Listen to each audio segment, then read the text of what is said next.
Kadang-kadang bila kita diuji kan, betul orang datang, sabarlah. Sabar.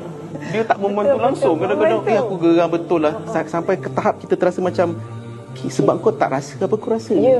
Kau bolehlah cakap macam tu. Cuba kau rasa baru kau tahu apa aku akan cakap dengan kau. Sabarlah, baru kau dah akal waktu tu kan. Kadang kita rasa macam sakit hati kan, walaupun dia nak membantu.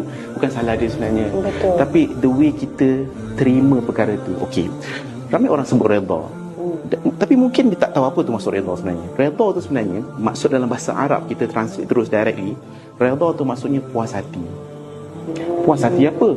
Berpuas hati dengan apa yang Allah bagi dekat kita, walaupun perkara itu sangat melukakan kita. So kita nak didik diri kita supaya whatever happen in our life, kita nak sampai tahap aku dah berpuas hati, aku tidak lagi menyalahkan kau ya Allah. Sebab Allah tak pernah silap dalam menyusun takdir kita.